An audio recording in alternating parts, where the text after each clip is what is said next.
Hi everyone, it's Stanford again. I'm back to do another section of our celebrity's portrait of Bob Ross.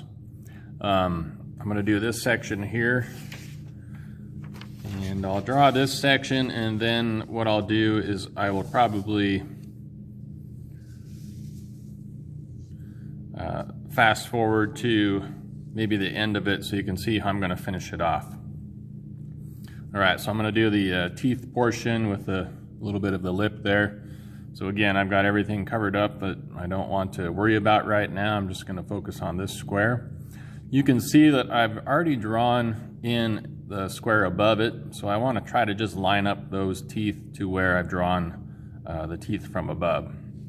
So first thing you want to do is try to figure out where the contour lines of everything's going to be.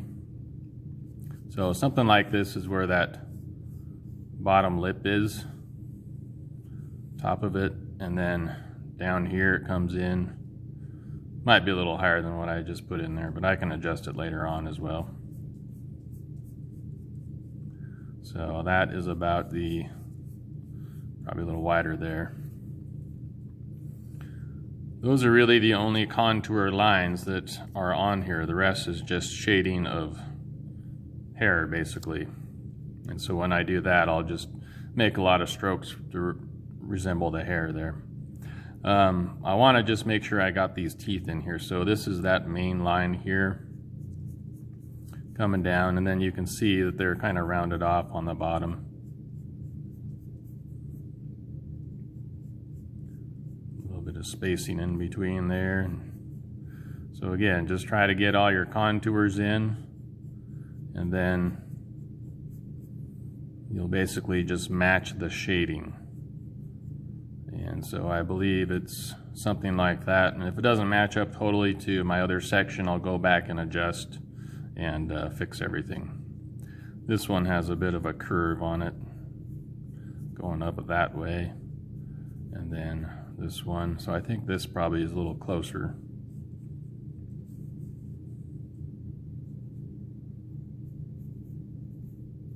I'm not sure what's happening over there. I'll get to that once I do that section over there. So I think this might be a little bit higher as well.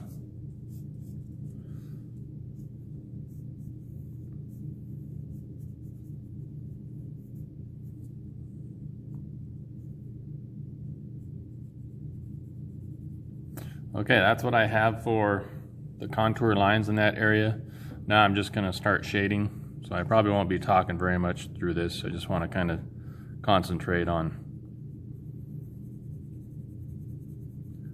just doing a nice job here. This will be probably the darkest part, so I can go really as dark as my pencil will allow me.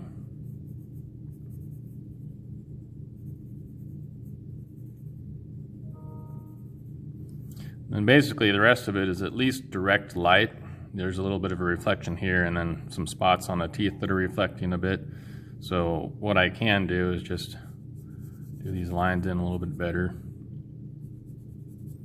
And now I just want to put one layer of shading on everything, and then I'll smudge.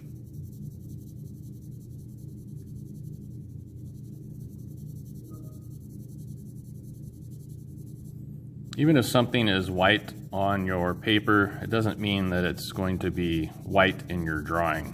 So I mean, if it's white on your image, your drawing doesn't mean it's going to be white. It's only going to be white if it's a reflection. Anything white in the real world would still be a value, but at least your direct light in shading. So the only things that should be left white are reflections.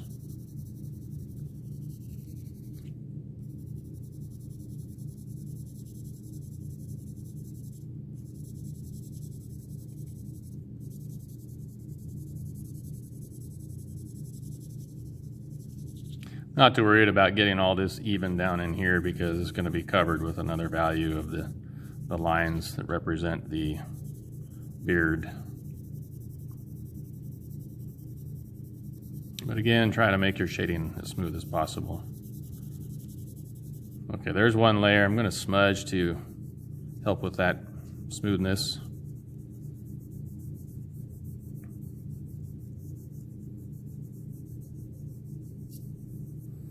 And now I'm going to go in and I'll start doing the beard and the hair. I know it is pretty dark coming out of here. So, and it's just strokes going in those directions.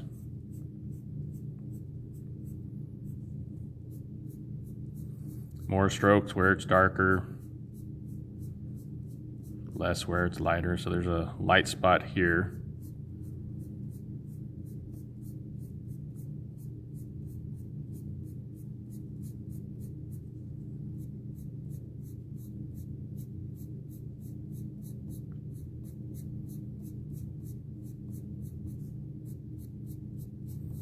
And I'll smudge this again after I get this all in here. Just try to make it go in the same directional angles as you see.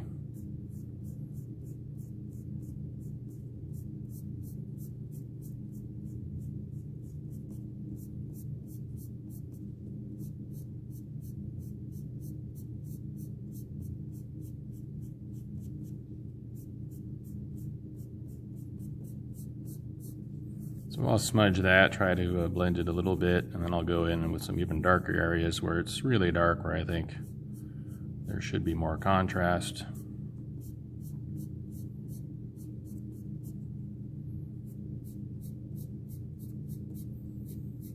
And then when I pull this off of here, I can kind of blend to the next squares as well.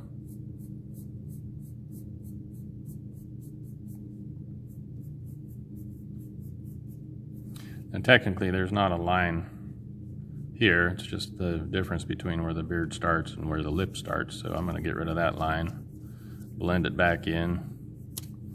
And what I can do now is just maybe start putting in more of the details of the highlight on his lip is going to be in here. So let's just get that in there and see what that looks like. I can see it's shaded a little bit more up here. So now I can start just kind of getting in my shading values to the right value. Darker over here.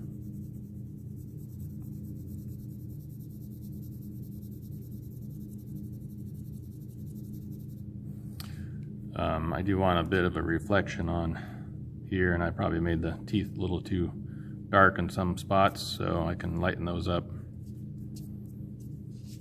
Let's take that off and see what it looks like.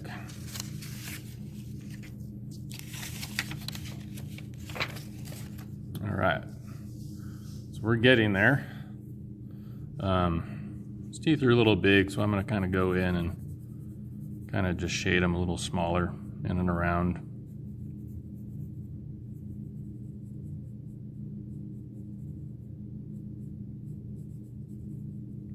And try to fix that up a little bit.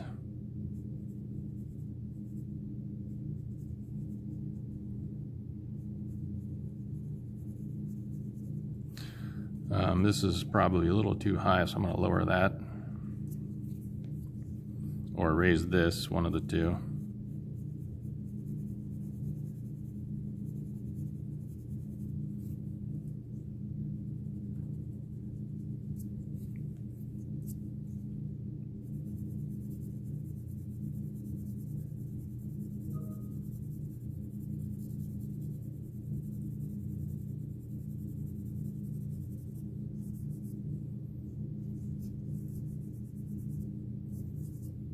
Okay, and we'll just kind of keep working it from there. I'll go in with more darks and lights. What I'll do is I'll just make some more progress on the rest of this and come to the finished quality of the video, and then I'll show you what I'm doing when I'm basically have everything in place. Then I'll go in and darken everything in the next video. Thanks, have a great day. Hey everyone, I'm back. You can see that I've got the drawing pretty much done for the most part. All the values are in place, all the details are there, and everything's shaded. The only white paper I have left are the areas where I've erased the highlight into it. I'm not totally done yet. I want to go back in and I want to amplify the dark areas, so I'm going to shade things that are a little more intense Try to get some of that dark areas really dark so it stands out. The other thing I want to do is try to blend my grid away. You can see I still have the squares of the grid in here. So what I'm going to do to get rid of that is take my eraser and I'll erase along those lines, and then I will basically smudge things back together, and so that grid will disappear. And then if I lose any of my highlights and things, I'll just erase them back in. Make sure that you have a good range of value on your image. You can see that you want all these types of lights. You want the highlight. You can see I've got it on the reflected areas. Direct light, basically this whole half of the image is direct light. I have my reflected light, which is the darker half. I have shadows in those even darker areas, and I have the accent shadow in the super darkest areas of my drawing. So make sure you have those 5 types of light. Try to get everything blended so there's no scribble lines. I'm going to go back in and touch things up and really do a nice job bringing out the dark details, and just make sure everything is a type of light and you're showing those 5 types of lights, and you should be okay. If you've used the grid process, hopefully you found that it's helpful and makes things a lot easier than looking at a picture and trying to draw it. Drawing one square at a time versus drawing an overall image is the easier way to do things. Okay, I'll go ahead and pause it here, and then when I'm done with all the dark shading that I want to do, I will play it again and show you how maybe more intense it is. Thank you. All right, I think I'm pretty much done with the Bob Ross. Hopefully you enjoyed the videos, but here's the finished image. Still a bit of my grid left in there. I'll probably go in and try to erase a little bit more of that and try to blend it in a little bit better. But you can see how I've got a little more extreme darks on the edges just to make the image stand out. So darken up around your edges a little bit, make sure the details of the line work is standing out and darkened, and then make sure you have those 5 types of lights. So the reflection's right there, you can hardly see that. I think I need to put in just a couple more highlights maybe on the bridge of the nose, so do that right now. I think there's kind of a highlight right down here. And I think I'm done. All right, hope you enjoyed it and have a great experience.